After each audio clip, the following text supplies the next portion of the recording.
that I've been burned by other guys. I thought it's what you deserve. I took all your gold. It's no lie. Everybody knows I'm cold, and I dug up all your flaws. 'Cause the men in my past, they did me wrong, but you respected me, and I pushed you away till you had no choice but rejecting me. And you showed me your heart, and I showed you the door, so you left me. And the women who ask where the good men go, they go away.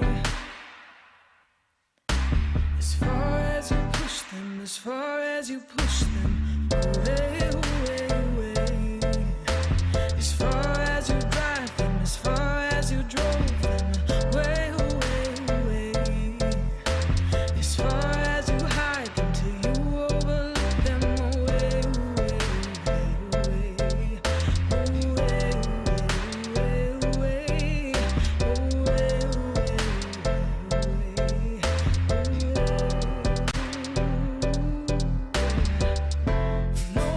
getting old, but I just need to say that I'm sorry for all that I've done. Now it's untold. Looking back on the days, I think maybe that I was in love. Here you take your gold.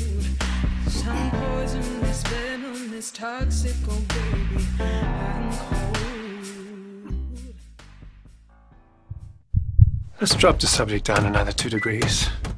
And let's slow the heartbeat and the breathing down. Downloading the brain and then implanting that in another host brain. They're selling this technology to the highest bidder, and I will not be moved. I vote no. These are some of the most powerful people in the world. She's about to spoil their attempt at life everlasting. The richest of the rich have your fountain of youth. This could give them a new body and a new life. If you don't change your position, I can't protect you. We're breaking so many laws right now, all of it. Get it done. Understood? There's $5 million in it for you and your boys.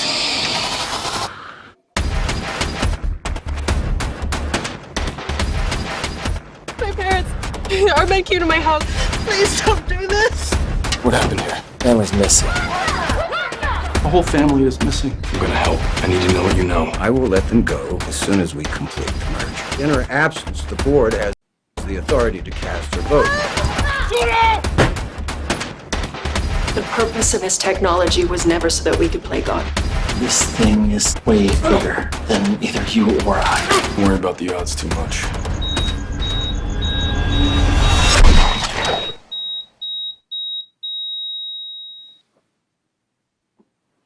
How are you doing? I'm great. How about you? I'm doing good. That looks so suspenseful. You do the most suspenseful movies. Tell us about that. Thank you. I think it's from how I grew up. All those 90s thrillers are so ingrained in me that I just love the building of suspense. And then as a youngster, being very heavily influenced by Hitchcock, where he built suspense the whole way through, I think that's only natural for me at this point. Okay, so you're from Sweden, and I'm a quarter Swedish, so my shout out goes to Sweden. Tell us about moving from Sweden to Michigan. Well, it was pretty interesting because I had just gotten involved in acting and kind of a little bit of a jump start. I was on a nationally syndicated TV show, and I was bitten by the bug, and I really wanted more. I took some acting classes, and I was going to move here and take over the world. That was the game plan.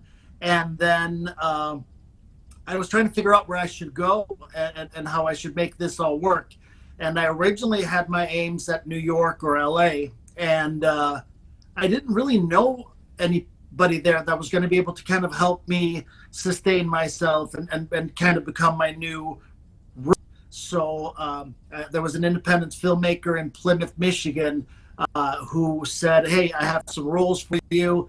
At the time, I'd just gotten a couple of cool calls from Toronto about coming out for some commercials. So Michigan was kind of between Chicago and Toronto and this film. So I landed here. It's a funny story, but yeah, out of nowhere. That is so impressive. Wow. So Michigan, how's the weather there right now? Right now it's soggy. It's the 1 week of spring we get. So it's going to be raining nonstop for a week until everything is mush. And then it turns into summer. And then it's summer for 4.5 months. And then we have 1 week of fall, and then it turns into winter. So that's kind of how it works here. Well, you're used to it now. This Michigan's home, and you have your cute children that you are homeschooling. How's that going for you? Yeah. You know what? It's a lot of fun. I'm thankful that my wife is also home, so we can share the burden, because that's 5 and 7. They are a handful. What's harder, directing or homeschooling? You're right. Well, you know what, though? I think sometimes managing, directing, and parenting, teaching are all the same thing at the end of the day. Right. It's like switching hats, but not so much. Yeah. It's still balancing, Yeah. juggling, delegating. Yes, indeed. And patience. So you had bitten by the acting bug. You were on a syndicated show in Sweden, correct? What was the show? Yeah. It was called Solstolarna. It was a cabaret show. We had in a lot of famous singers, especially. We even had Samantha Fox in. But we did all kinds of shows back then with all these hit actors or hit musical now. And at the time, I was a break dancer. So my primary purpose for being on the show was to do breakdancing as they were resetting sets and to make essentially a music video of the performance of the day. But then they kept us around and said, hey, we need somebody to go up and buy tanning lotion at the store at the beach. And I'm like, all right. And then I started hanging out with the actors, and I learned that there was a lot more to acting than I thought. But it was a lot of fun. It was a perfect get started. So the most important question, can you still breakdance? You know what? You're going to get an exclusive here. I made a film called Bennett's Song, and it was really well received. And I think we're in the middle right now of getting it on Canadian Prime TV, like channels. It has been so good, and we shot a sequel that I'm actually going to be downloading either tonight or tomorrow from my editor. That's finally final, and in that film, I breakdance. Oh my gosh! Wow! So you kept Full that up. circle. That is so exciting. That's. I wish we had a clip of that now. You didn't send me that clip. I didn't get it yet. Through editing, but yeah, I haven't even seen the final cut yet, because we had to get the credits and everything else added to it before it was final. And another exclusive, we just qualified and became a screening finalist with that film at the Vero Beach Wine and Film Festival, which is one of my favorites. So that's going to be a blast. Oh my, this is exciting. Okay, so breakdancing, acting, how does that go into writing and directing? Oh man, I just think that I love a challenge, and I think I love arts in general. I mean, I've been a martial artist since I was 7. So anything, a form of expression to me is a challenge, and it's fun. And I love things that you can't master, and all those things you can always get better. You're always you always have a student mindset if you want to succeed, and always grow, always learn, always classes and those type of things. So I think it fits me perfectly, and writing for me is the biggest stress relief. I love locking myself up and write. I get in a tunnel mode, and I get completely submerged into the story, and I lose myself there, and I love that. So when you're writing, are you like, ooh, I see this person for this character, this person? Are you just writing with not having any actor or actress in mind? I usually, when I first started, I wrote and I had people in mind, but I had to throw away an awful lot of scripts because I was trying too hard to make their story rather than to tell the. Right. So now. it's easier to just let the story come out and adjust it and rewrites when you start thinking of who would play what. Right. Because that way you don't get in the story. And I also think when you write, if you can place out your storyline and give yourself 4, 5, 7 points in the story that you have to tell, write those scenes out and then fill around them so that you have that domino effect when the story, that's the best thing for you, at least the best thing for me. So martial arts, you have a really good career. I like how you just brushed over that. You're amazing, and you've won. Tell us about some of the awards and how big of a deal you are in the martial arts world. So the last, I was on the Swedish national team for a while with judo, and I repped Sweden taekwondo also outside of its borders. But I had a grappling martial arts, striking martial arts.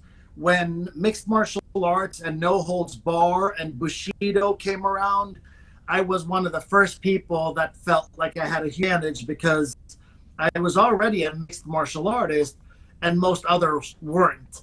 So I thought that I could probably dictate where the fight takes place and do well, and it worked out really good for me. So I had my retirement fight was in 2010. That was my last MMA fight. And then I've had some judo tournaments here and there, mostly at this point.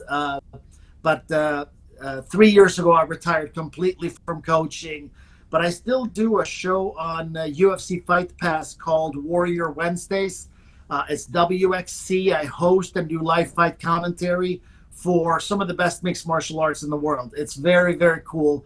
And I'm happy to have that because now that I can't compete for myself anymore, it's nice for it still and to be able to share, my expertise with the world. What were some of the titles you won? Oh, the biggest one is called, it's like the European Open. It's called Titanic.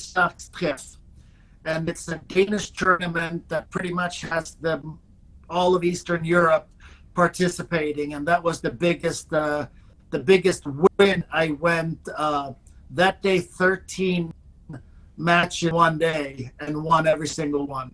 It was a wild day. Wow. And so now we go through all this to now direct it. We had to spend 10 minutes talking about all your careers.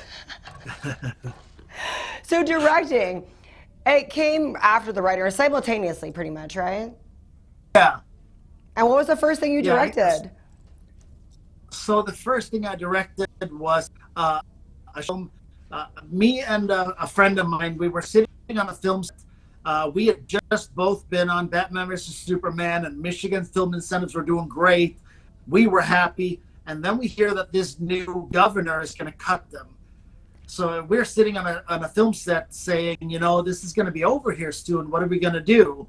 And he said, you look like you have the same kind of determination as I do. We should get into this. And I'm like, yeah, that sounds like a good idea.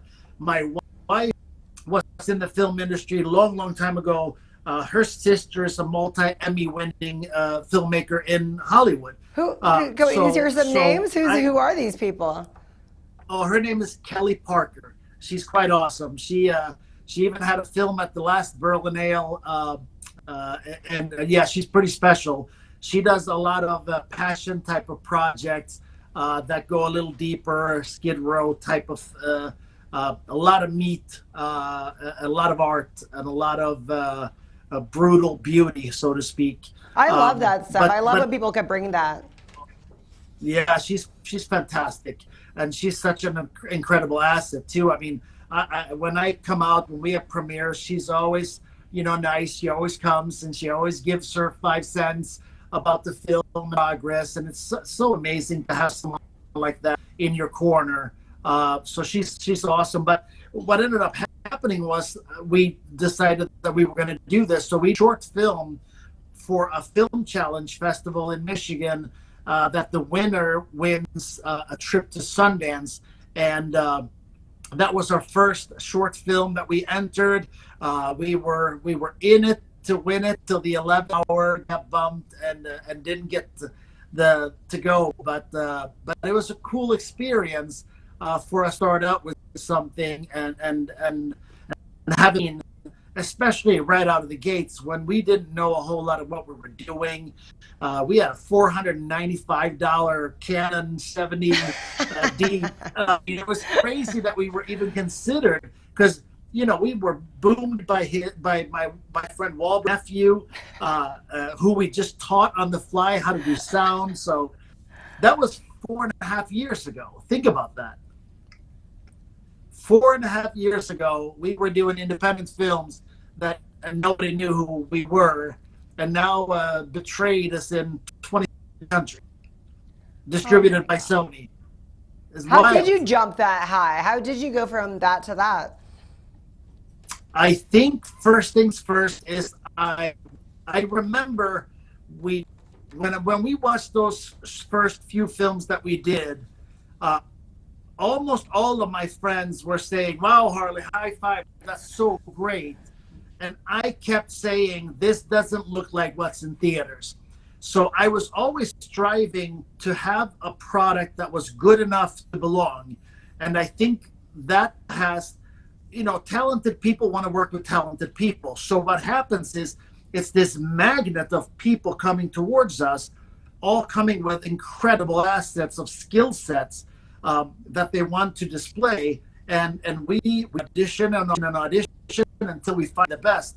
We take casting and crewing up super serious, and I think that has helped us a lot to elevate as quickly as we have. We've had 3 films now in theaters. It's wild to think about how far we've come in such a short period of time.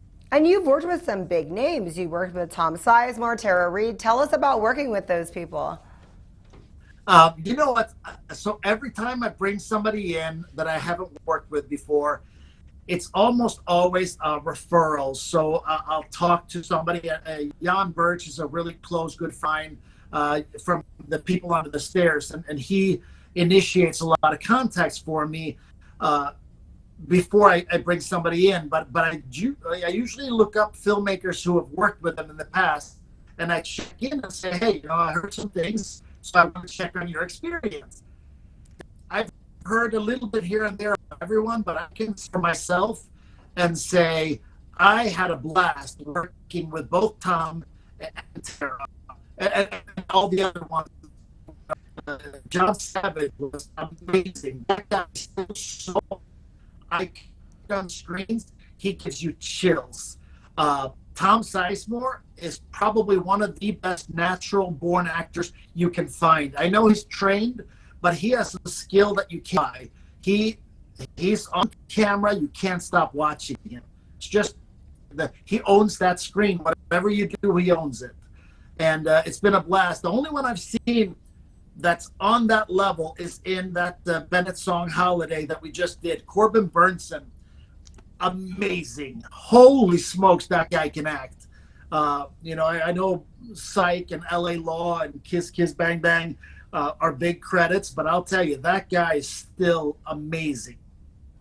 And this might come as a weird question, but do you ever, because these guys are so amazing, so talented, and they may have been acting longer than you've been directing, when they come on the scene, do you ever kind of like let them take over? Or you're just like, "No, I'm the director, I'm in charge, I'm still gonna have, this is my vision, I'm gonna carry it through"? Yeah, no, I don't for fun. This is my living, so I don't hand anybody the keys to the house at all. But what I do is, before we even get to them being on set, is I discuss their character with them. I talk about the backstory. I try to give them as much as possible so that they can feel very comfortable in delivering the character as I see. But I'm also very open to hear some of their interpretations, especially with actors like that. They will bring things that you just didn't think about. Right. And you will see that happen, and you'll be like, "Wow, didn't think about that. Love that idea. Let's stick with it." So those are things that you will have. But I've also had people where they felt really passionate about the role, and they wanted to drive it into the sunset, and I was like, no. Let's come back to what we're going to do. Yes, we need a story. There's a scene in Abstruse with Sizemore where he confronts this killer, but it's the first time they're face to face. And I told Tom, I'm like, because Tom was trying to win every exchange, and I'm like, Tom, for this scene to work, you gotta let him win. If he doesn't win, then you can't come back and overcome and win the big battle. So you have to lose this one. He goes, I know. And it was so heated, and they were so good that he had to go at full force. And it was hard for him to give that up. But when he did, it was spectacular. I can't wait to see it. Okay, do we have release dates on, what are the release dates? That one actually released November 1st. It is actually out. Abstruse is out. Abstruse is out. So yeah. We could watch it. Can we watch it now on any streaming or no? Yeah. So right now I have 7 films out. Moving Parts was the first one. That's pretty much anybody who's into a whodunit that want to try to be to figure out, be the detective while you watch. Oh, if those you are like fun. The Usual Suspect type of things, you will love it, because it's the kind of movie that you have to go back and watch again and see, where did I miss it? That's Moving Parts. Then I have which is my first step at a supernatural, a lot of fun. It's more of a fun ride with that one. And then was Bennett's Song, which is our first romantic comedy. Some of my favorite things about that film was we won film, Best Romance, Best Family Film, and Best Comedy. So you couldn't even peg it into a hole. That's one of my favorite things when you can't what type of film it is. So that was that. Then came Betrayed, which was trafficking. Almost broke because I interviewed real trafficking victims. I interviewed people in law enforcement so that I would understand what the truth looked like. A lot of people portray things that are not actually real in how it works. And how was that it experience? It was hard. And what really bugged me with that is I didn't even really know that it was as big of a problem here in our country as it is. Isn't that the shocker? And I feel guilty for being oblivious. Yes. It was at church. They had a church service, and they were telling us, all these statistics about women. And at the time, Michigan was 3rd in the country on human trafficking. And I'm like, how do I not know this? And how have I done nothing about it? And I think a lot of people are in your boat too. A lot of people are in the same boat. A lot of people really don't know. Unless you're educating yourself on it, you really don't know.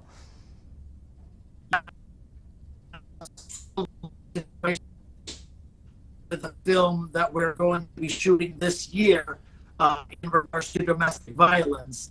And this is a true story, and it was heart-wrenching to even just tackle and writing the script. The script is written by Jeff Calhoun and co-written by Nicole and myself, so that we would make sure that it was a true story, and that this thing is going to be very, very hard to shoot. But it's so important to tell the story, because when you're looking at domestic violence and domestic abuse, it is so common that most of the time the cops don't do much about it, because people get called to domestic disputes all the time, and you're lulled into a dispute. But when you start seeing the statistics about how many women die at the hands of their lover or ex-lover, it's not fun anymore. And then you start taking a step back further, and you look at the children and what happens to them. It's heart-wrenching and absolutely crazy how this has happened. And I love doing these projects that have passion, but it's hard, because you're staring the devil in the eye every day set, and you got to keep faith in bigger and better things somehow through this. And especially myself, I come from a domestic abuse home as a kid, So for me to go through this, it's going to be pretty special, but hard. It's like rebuilding trauma, dredging it all up. Yeah. But it's great that you could impact people. I mean, it's funny you get in this business because you want to be creative, you want to be an entertainer, and now it's taking on a whole new meaning. Yeah, I think, you know, I don't lose sight of the entertainment factor, though. I don't want to, you know, thump a Bible on somebody. I'm not interested in pursuing people as if I'm right. But I would like to show people at least this exists and we can do something about it.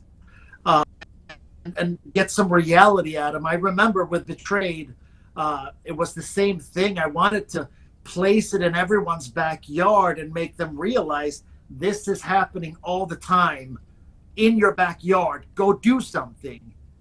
Activate yourself. Go support a shelter. Just do something. Even if it's just teach your kids better. Maybe if we invested a little bit more time and effort into our children, they would grow up with better, stronger boundaries and be able to not there, because it just shouldn't happen. When you look at most people, you know, you don't see that monster. So where is it? It's got to be somewhere, because who is buying all these trafficked women and children, and who is beating all these domestic abuse victims? They're out there and they're hiding. And I think we got to find them, and we got to either help them if they can be helped, or lock them up if we need to lock them up. Very well said. So what are some of these films that are already out there that we can see, and when can we expect the next one coming out if there's a release date? So I have the ones that are already out. So Abstruse is the one with Tom Sizemore. So where can I see that? Where is that streaming? All of them are on Vudu, on Amazon, and most of them are on whatever your cable providers VOD. So they're kind of everywhere, but they're not on like Netflix or Hulu. They're on Amazon or Vudu or But Eternal Code was a big hit of ours. I think that one has been the biggest hit yet. I think Agramon's Gate, the horror movie that we just released in February, is gonna want to give them a run for its money. Now we have that sequel coming. I don't have a release date. I'm actually sending it out to the distributors that are interested as soon as I get it. And hopefully, I would love Christmas in July release dates called A Bennett Song, and I would love a summer release, especially because it's a fantastic feel-good movie with a lot of diversity. We have 7 deaf actors in the film. So parts of the film is sign language. I love that. We need to have more films like that. That's great. One of my friends is hearing impaired, so that's amazing. Love it. Yeah, no, it's we've had a huge because in the first Bennett song we had 2 deaf actors, and we had the deaf community really surround us. We had a special premiere for just them of the film, and we've kind of grown close with them now. And this sequel has a much bigger role, and we brought in a Broadway actor who is also deaf to play one of the main characters. It's an incredibly feel-good film. It's a film with a lot of positive emotion, a lot of typical American problems that we sometimes see. Right.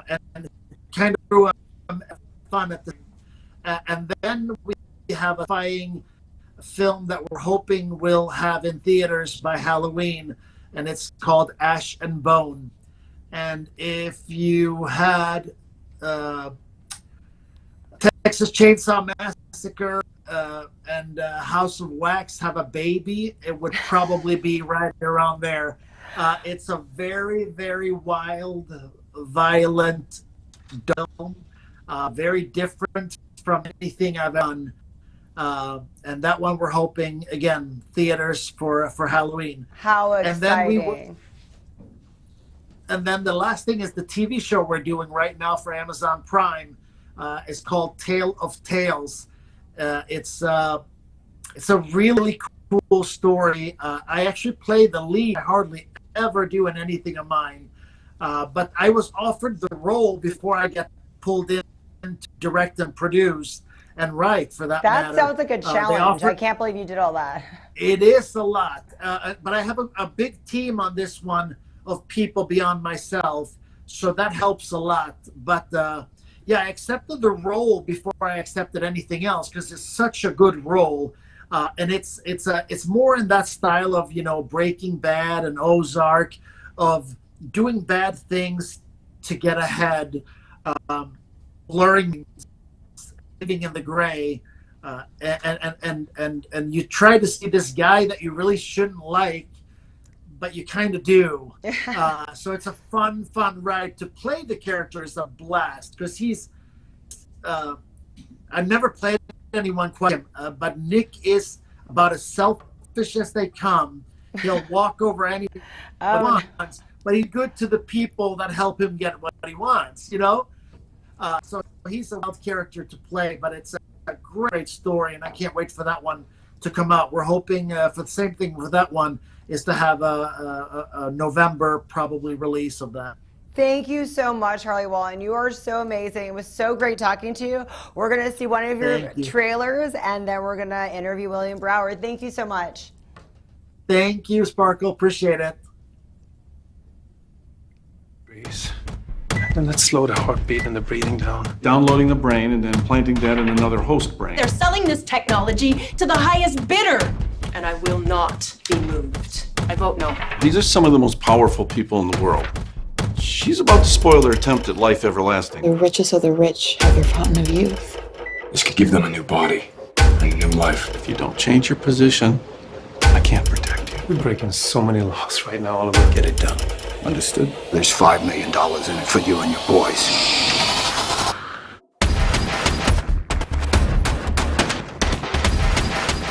My parents are men came to my house. Please don't do this.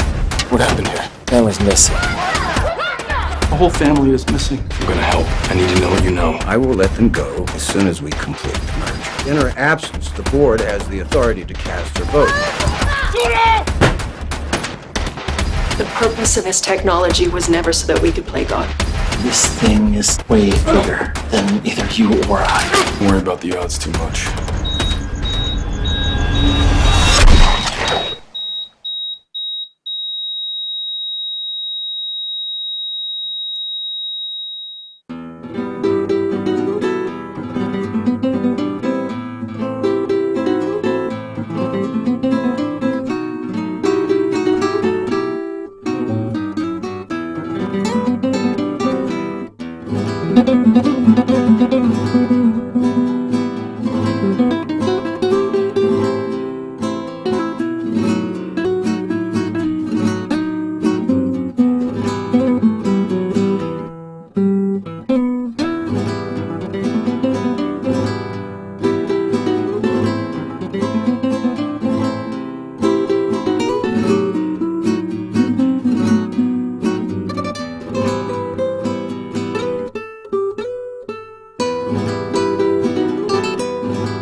Welcome to the Sparkle Show. With us, we have William. William, tell us your experience. You've written 35 books, and you're the ambassador for the Titanic.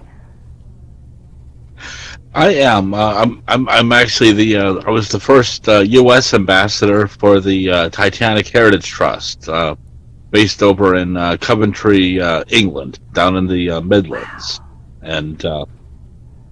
You know, I've written 35 books so far, and you know, with the whole quarantine and such, I do have 3 new projects currently in the works.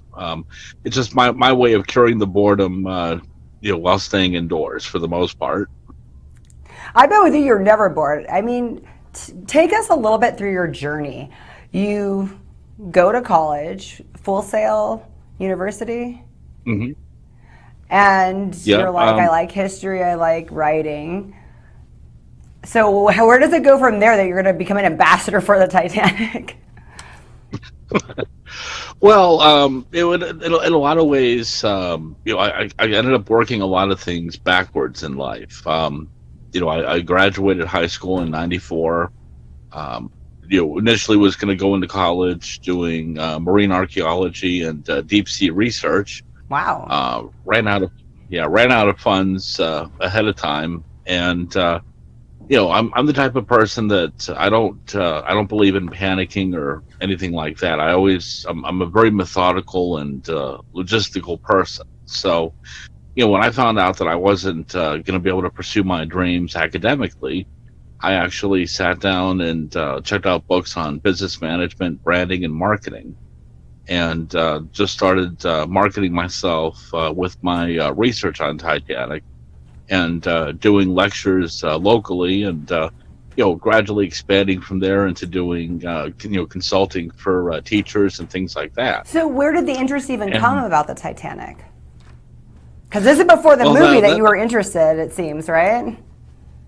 Oh, very, very much so. Yes, I always like to joke and say that my interest started BC, before Cameron. And I love it. Thank you. And basically what it was, when I was younger, I used to spend my summers with my grandparents, and so I was about 5 years old, and my grandfather went to take me to the movies, and we missed our first film. So as we were walking out, I saw a poster for the film Raise the Titanic. And, it's a Cold War spy thriller, but, it opens with the archive photos of the ship herself. And so, I'm sitting in the front row and looking up at the movie screen.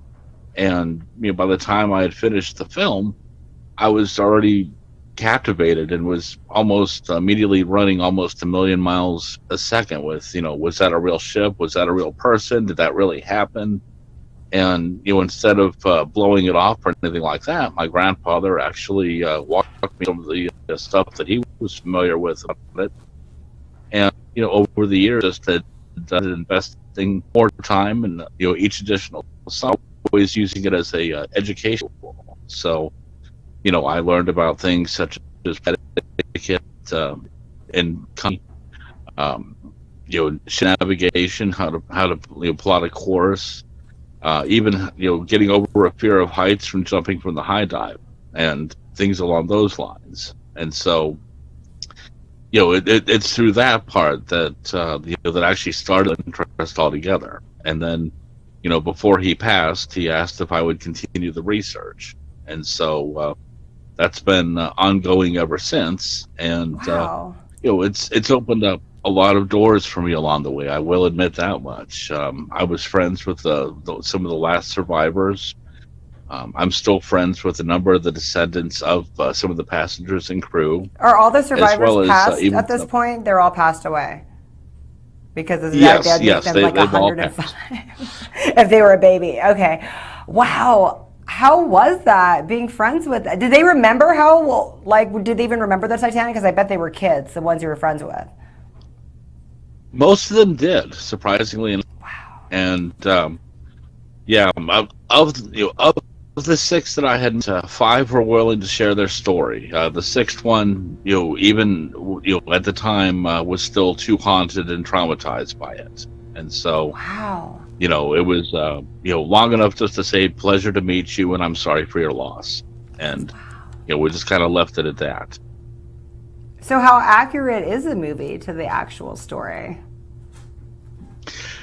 It's fairly accurate. I mean, I'll give an A for the visual aesthetics, and, also, some of the set designs. Other than that, obviously the love story could never have happened. What about, so some of the things I'm really fascinated with was the class system and the sexes. So I know there was a class system, and there was also a couple of men that pretended to be women to get on the boat. Was that part true? No, that's actually a legend that came up over the years as well. Okay, so we don't know. Yeah. could have. Yeah, there's a lot of stories and conspiracies that have popped up. We have the men dressing as women. We have everything also from the coal bunker fire that caused damage to the ship itself. All the way down to even some of the more obscure ones as well too. Probably one of the most interesting ones that has been that circulated roughly about 2007, just to tie in with the anniversary of the Roswell crash, was Titanic sank because of aliens. So so you have your gander of pretty much almost anything and everything when it comes to that part. So the class system, was that a big deal? And were there some survivors from the lowest class system? How much was that exaggerated? How much is that true from what you know? That part is true. I mean, it was, the class system has always been around practically since the dawn of transportation, and it's no different than what we see here. We go to the airlines, right? It's just a matter of how much money can you afford, and obviously, yeah, I'm always in the lowest class at the airlines. There you go. So I mean, if you got a coach ticket, they're not going to say, "Oh, sure, come on up to first class and have a complimentary drink while we're waiting." But yes, there were a number of survivors of all three classes. Nice. And so now of course, one of the other things that especially within recent years has been brought up at times was when the issue with the Italian ship, the Costa Concordia, had wrecked itself on the coral reef back in 2012. There were actually a lot of people that were trying to compare that to the modern Titanic, because it was the 100th anniversary and things along those lines. But, wow. When it comes to that part, if you look at the statistics of it, the Concordia practically abandoned the ship almost within the first 15 minutes, while, Titanic's crew, except for the ones that were ordered into the lifeboats, actually stayed at their posts. So that's one of the reasons why you have such a high statistic on death toll there. Was it true, the captain, about saying going full speed ahead, that was his initial reaction? Not quite. What it was is, it wasn't his full initial reaction, but more almost similar to what they would have done with ships at the time. The general thought was that you would want to try to get your vessel out of a danger zone, as quickly and efficiently as possible. Mm-hmm. And so, a lot of times, no one really anticipated the idea of, striking an iceberg or striking a ship or I get it. running aground. So, do you see a lot of because the captain was very empathetic in the movie? He wanted to go down with the ship. Was that very much to the research you've done on the captain? Yes, very much so. I mean, one of the things that was never really touched upon in the film, because it was kind of more of like a side note in a lot of ways, was that Captain Smith was actually the highest paid captain for the entire Atlantic fleet. Wow. So, at the time, he was averaging, almost the equivalent of a few $1,000s. So, wow.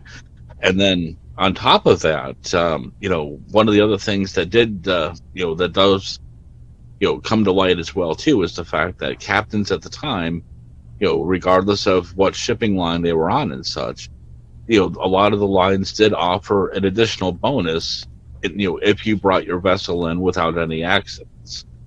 And so, his record was, fairly decent, especially for the vessels at the time, and before Titanic, he was involved in one of their main, accident, which was on the sister ship, the Olympic. But what had happened was, when the Olympic was at sea, the suction from the propellers actually brought a naval battleship into a collision into the side of it.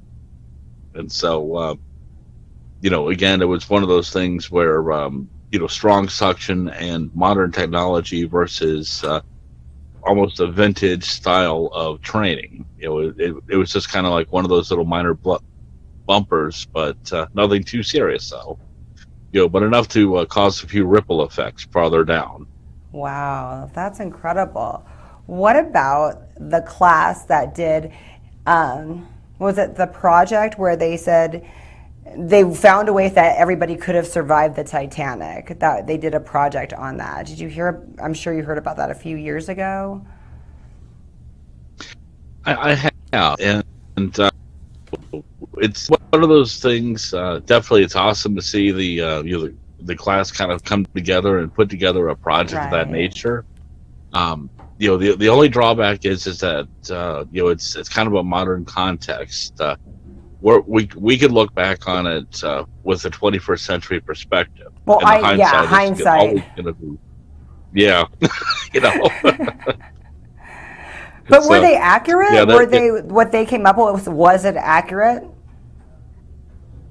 It was to a degree, yes. So one of the bigger issues when it comes to the ship, in terms of like the lifeboats, is for the lack of a better word, it was more an issue of the British Board of Trade, and at the time, the Board of Trade did not anticipate the Industrial Revolution, so they never actually measured anything by how many passenger capacity or anything like that. It was always done by the cubic foot and by square space. So right off the bat, by the time both Olympic and Titanic were built, they anticipated a ship to be only 10,000 tons. So they regulated that the lifeboats were going to be a total of 16 boats for a 10,000 ton vehicle. Now, both Olympic and Titanic actually had 20 lifeboats. So, in the eyes of 1912 policy, they actually exceeded the safety regulations that was specified. Wow, thank goodness. There would have been even more deaths. Yeah, they were designed to carry almost 3,000 people. So, it was a very close call in a lot of ways. What about some of the other characters that we know about? The Unsinkable, Molly Brown, Levi Strauss. What can you tell us of those stories?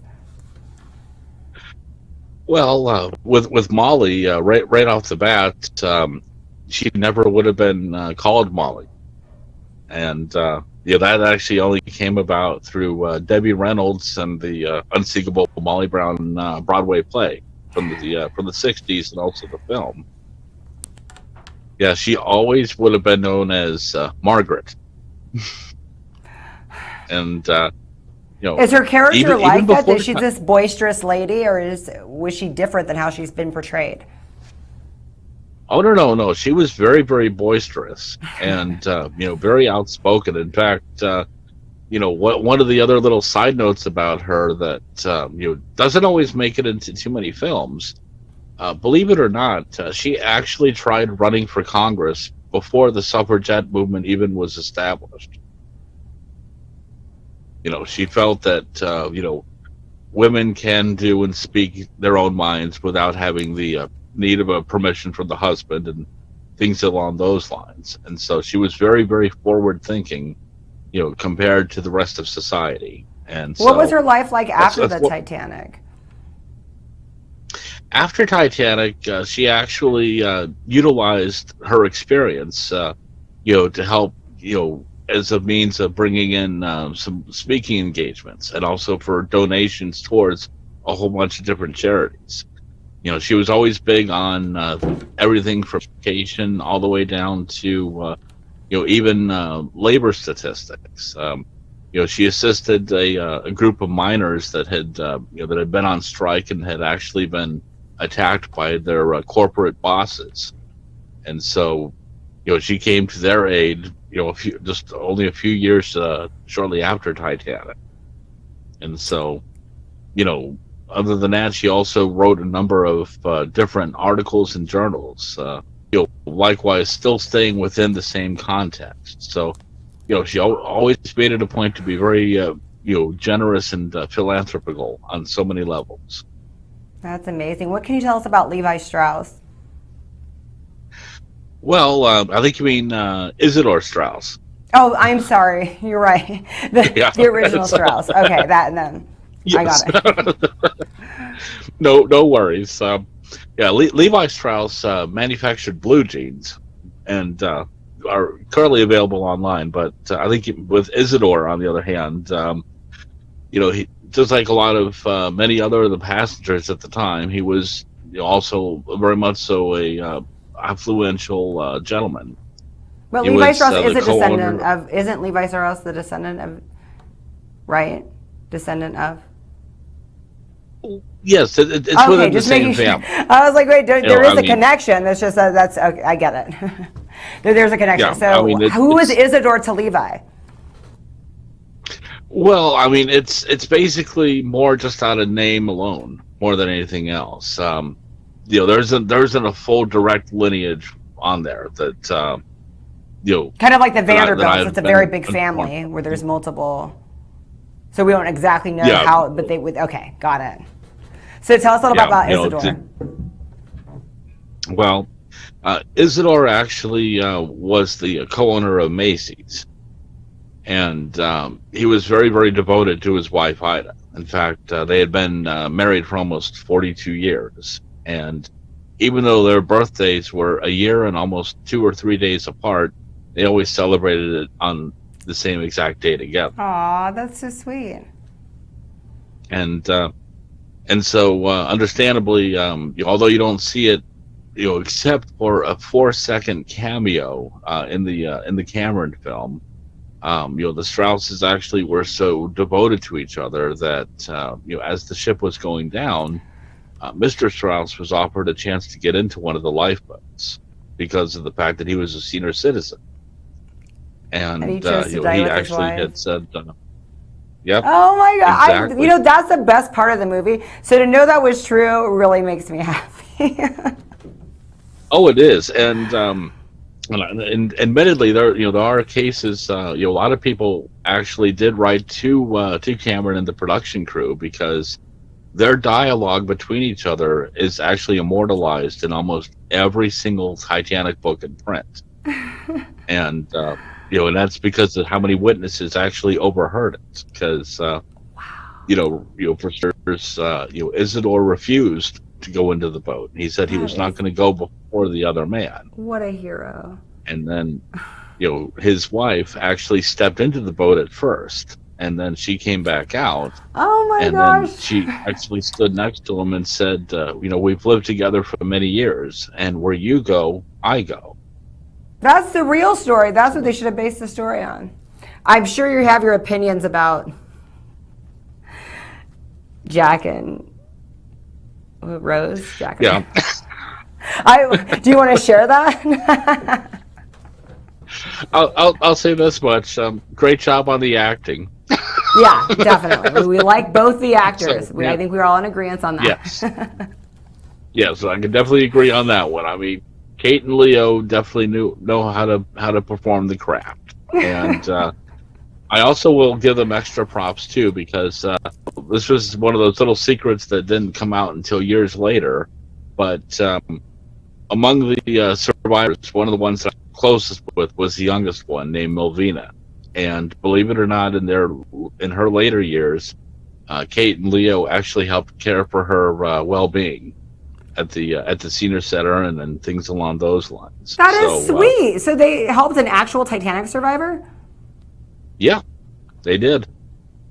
See, these are the stories. You're just so full of amazing information. These are the stories that we want to hear. Well, thank you. Yeah, I have. This is a subject that's been with me for so long, and I'm always happy to share and willing to discuss it. And then I had heard at one point, I don't know if this was a rumor, if this was truth, that there actually was a Jack Dawson that was in the Titanic, that was on the actual Titanic, but they didn't know that till after the movie. Close. Yeah, you're close. The gentleman's name is actually Joseph Dawson. Okay. And if you go to Halifax, it's listed as J. Dawson. And okay, so that's where the confusion came. They're like, hey, there's a real Jack Dawson. I'm like, well, who didn't do their research on? No, but it's equally funny though, because as soon as the film released, the semi actually was bombarded by almost thousands weekly of teenage girls leaving flowers, thinking that it was Leonardo. Oh my, that is so So funny. It's funny. I was a teenage girl when this came out, so I remember that fan phrase, like the craze that went on. Yeah, How did you feel about that?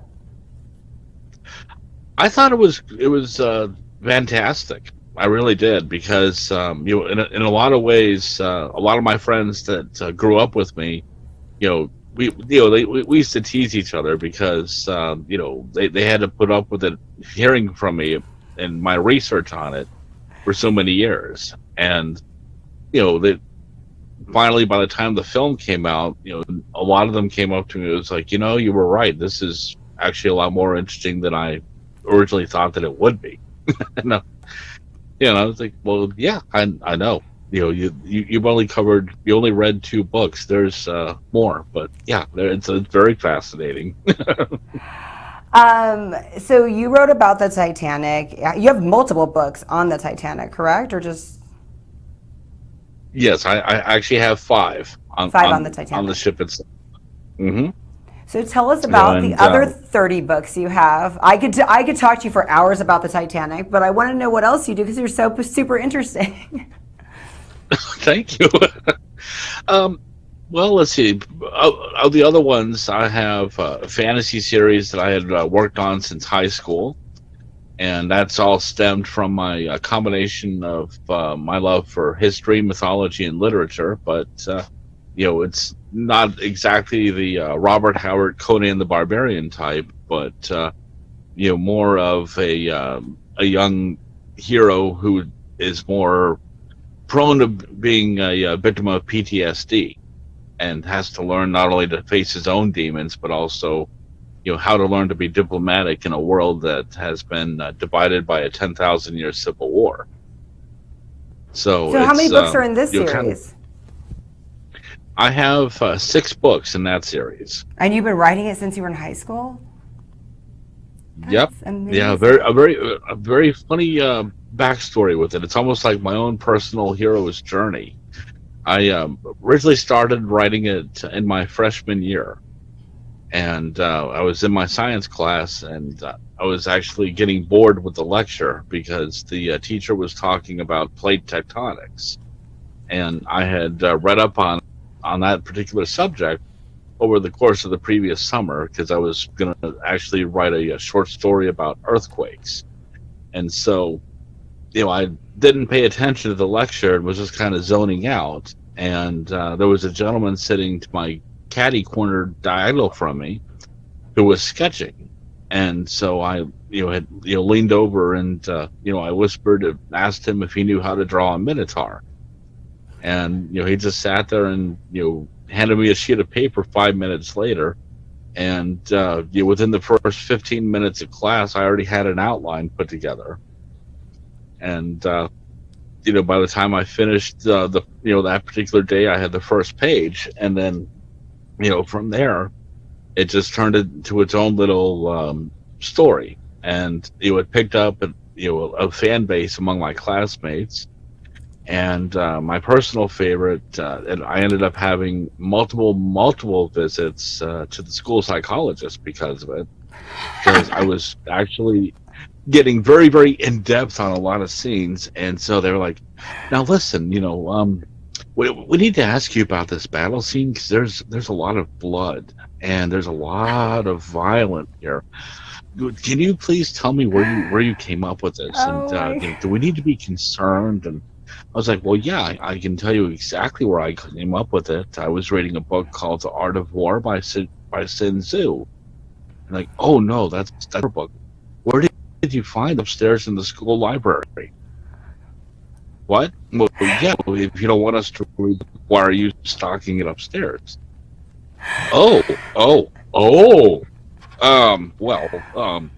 Yeah, okay then. Oh my gosh, that's so funny. Yeah, so that's pretty much summarizes the the incentive behind even putting the story and the series together, and it allowed me the opportunity just to convey my frustrations, character itself. So it started off as being a project of friends that turned into a therapy project that turned into its own private comic book. So So can we purchase all of your books on Amazon? Yep, they're all on Amazon. I have a few of them that are written under my alias, which is Philippe Aradox, and that's PhillEAradox. Oh my gosh, you already know the question that's going to come on. Why did you pick this unique alias? Very, very simple. One of my all-time favorite characters in the history of comics is Batman, and among the rogues gallery are some of the villains that I like, such as the Joker and Two-Face, and of course the Riddler. Go DC Comics. Yes. Now, so basically, what I did was, when it was my first book that came out, it was actually my high school memoirs. And so by the time I started to pen that, a lot of my friends that were in that book had already gotten themselves established in their careers, and some of them had gone into the public side of things. So one was signed to the NFL, one was working at a news station, one was working at a 5-star resort. So I was like, okay, well, I can't do Animal House for real life without jeopardizing their careers. So let me put this under an alias. And what I did was I kind of thank you. I have never heard of a story like that. That's so funny. Trust me, they'll give you a footnote to it in a moment, because it gets better. But yeah, for the alias part, I actually borrowed a concept that Bob Kane had done when he was writing up some of the characters. And so, in the case of the Riddler's real name is actually Edward Nygma, and that's Enigma. If you put his the initial of his first name to his last name, and so I was like, wow, that's so genius. And and then I was like, well, I'm writing about the stupid stuff that we did back in school, and I don't think anybody would believe it. So Philippe Aradox do the same thing, put his first name to the last name, and you have the word paradox. I bet nobody ever figured that out, huh? Nope. But the fun part there was actually on two levels. For starters, I had that book finished in time for my 10-year reunion, and so I was able to bring it in, and I was like, hey, do you remember when I said that I was going to actually become an author? Well, I did it. And, good for you. That's impressive. It was, but it was so funny because right off the bat, everyone was like, well, hey, congratulations, we knew that was going to happen. Where's Dragonsbane? Where's the fantasy series? I'm like, well, that's sitting in the filing cabinet with the rest of the high school stuff. Like, okay, well, when's that coming out? I'm like, well, I haven't touched it since graduation. Okay, so when are you going to go back and write it? That's an incredible story. So you got inspired. I got to have a book published by my 10-year reunion. Then they inspired you to whip out the old stories and put that out there. Exactly. I love it. So, so it's been an ongoing, circle of motivation, support, inspiration, and everything else in between. So the ambassador, how did you become an ambassador? Was there ambassador before? What does it mean that you're an ambassador of the Titanic for the U.S., right? Yep. That came with a huge honor amongst itself. What had happened was the organization called the Titanic Heritage Trust. And it was originally run by a gentleman who'd passed away a few years ago, but his name was Howard Nelson.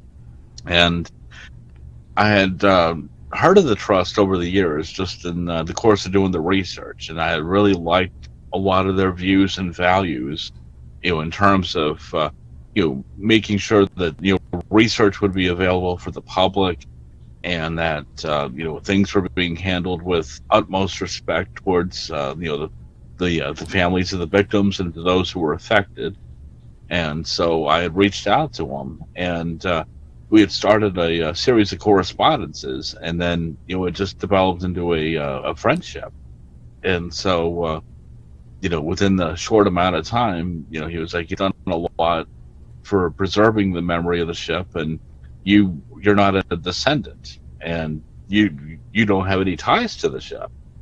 I'm like, that may be true, but that's it's because of the survivors who were friends with me, and so it's just me keeping a promise to them. And he was like, "Well, in that case, as the head of the trust, I would like to appoint you as the first ambassador to the trust." And I was just like, "Wow, okay, that's a so it was just huge an honor you weren't expecting that just came out of the blue." Yeah, and I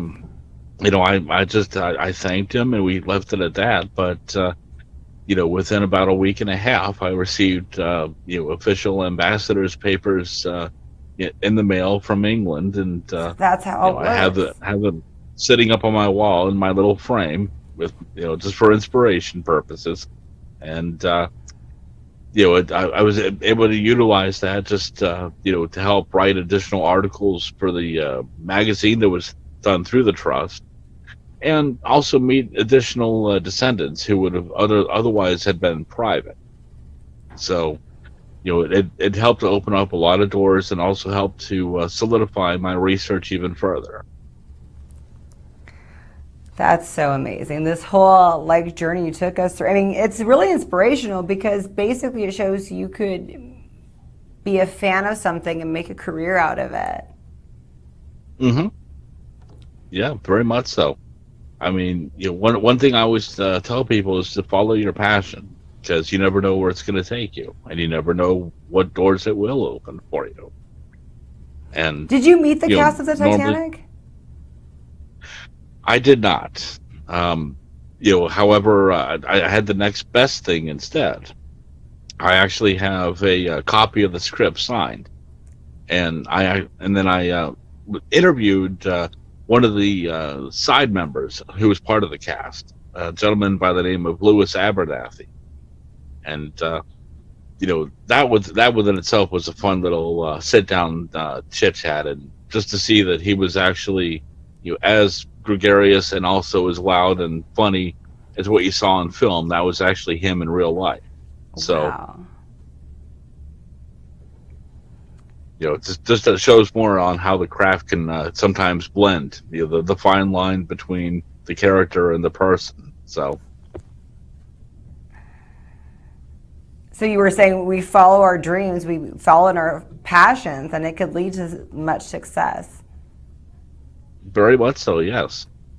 Unfortunately, what happens is a lot of people start to doubt themselves, and they also doubt, what to do, the steps they had made, sometimes even the actions of their past.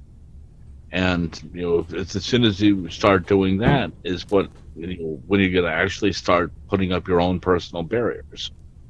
So, for myself, I always say that I would much rather put the attempt forward. And, even if I fail, I can at least say that I tried. And that's one of the main reasons why I have so many books out, is because I always said would try different genres. And, I may not be the strong, I may not be able to do young adult like Stephanie Meyer with Twilight, or, I may not be able to pull the romance of, Romeo and Juliet for Shakespeare, but there's a few little options in between that kind of sound similar, possibly, but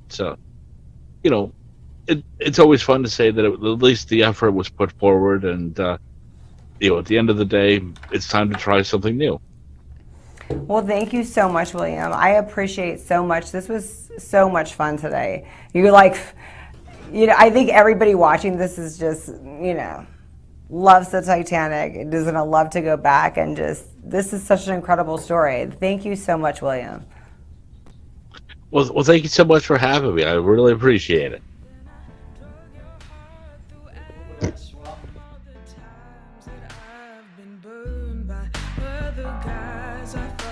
What you deserve. I took all your gold. It's no lie.